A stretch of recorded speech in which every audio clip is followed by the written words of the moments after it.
Somewhere along the way, you'd think I'd have realised what it was exactly that was making the nights too cold or too hot, that sent goosebumps along my arms and the back of my neck.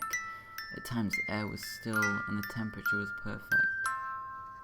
What it was that made me hear things in the shadows under my bed where it sat. The box. It was a simple little thing at first.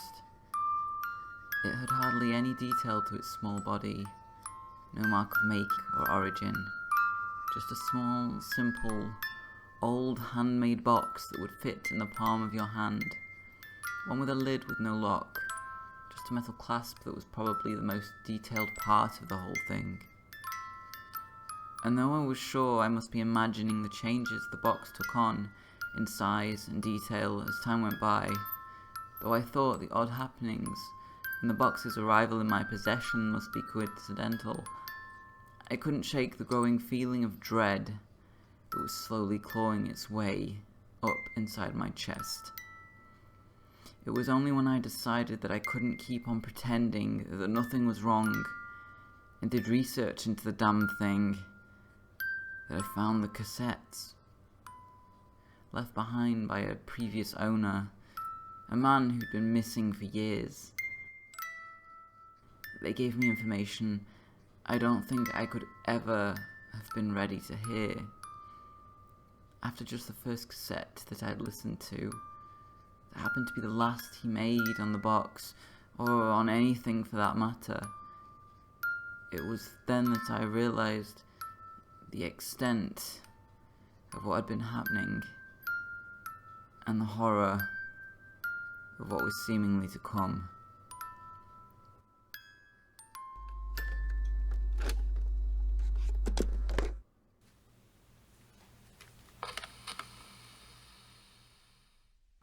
Hello to anyone who may be listening to this recording. This will probably be my last.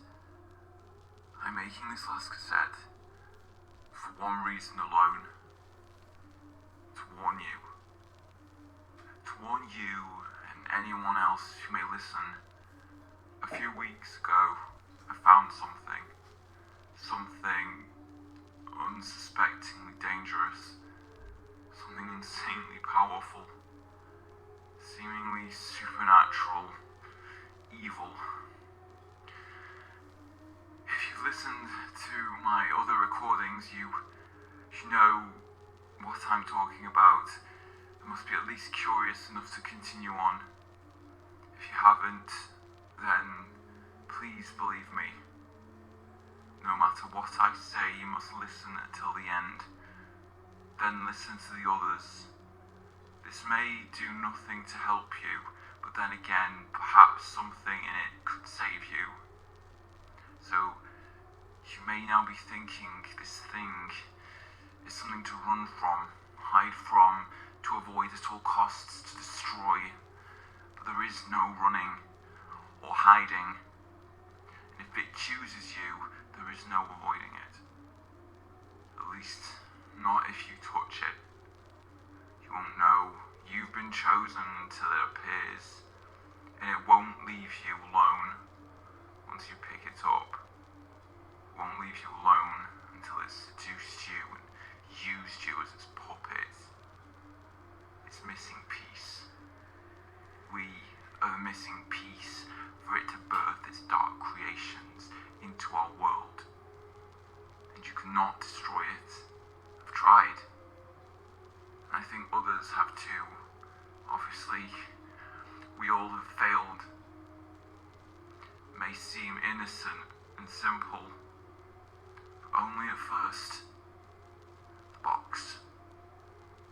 It will be small.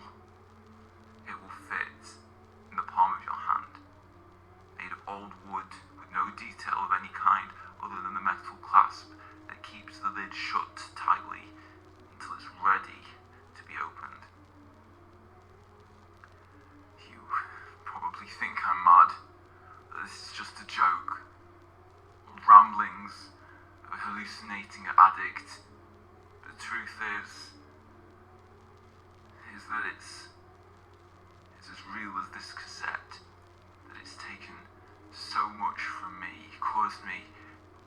unimaginable torment. And soon the things I helped to bring to life will surely end me. All I can do now is try to leave something behind. Anything that may help whoever it chooses after me. I searched for anything left by others, but didn't find much. Whatever I can leave behind, even if it only helps a bit, will be better than nothing. At least, I hope. Now, listen close. Because here's what I know now about it that I didn't before. Something follows the box. I'm not sure what it is, but it looks like a small animal, like a fox. It's never in focus, so it's hard to tell. I saw it right before I found the box, right after I heard the music. Damn music. It's what dragged me to it in the first place. The wind picked up, and in it I got to hear this weird old song. Something like one of those small music boxes where you turn the handle. I felt so drawn to it. It all felt weird, but I couldn't stop myself from following it. I'm not even sure if it's possible to resist. But you must try.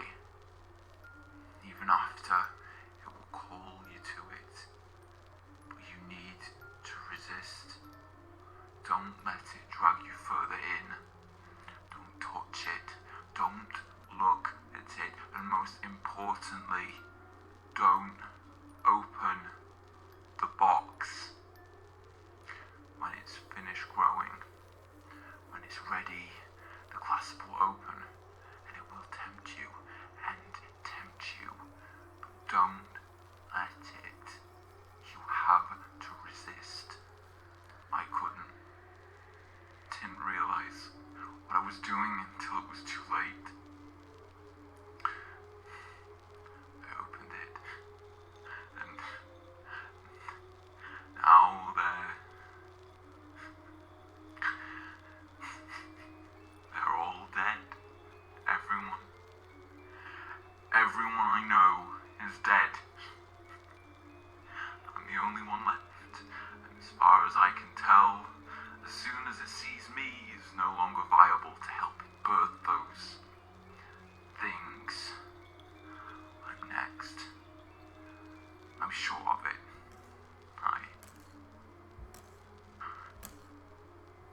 You. Stay away.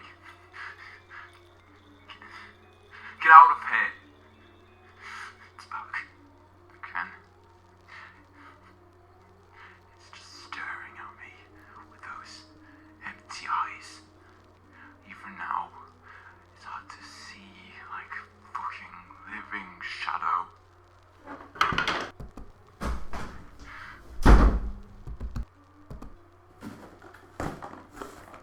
Don't fall. Fucking eye. Damn it. Just please resist it. Find a way to lock it away somewhere where its power is trapped somehow, or to destroy it so it stays destroyed. Fire seems to do something, but it needs to be hotter than when I threw it in. Someone has to do something. Anything to stop it. Do what I couldn't do. If you don't, everybody around you, starting with the people you love, will die, and it won't be painless. It likes to play too much for that. And they get forgotten. Nobody even knows anyone is missing. But it's not just them. I think it's chasing something bigger. The hallucination of you. No. Get away. No.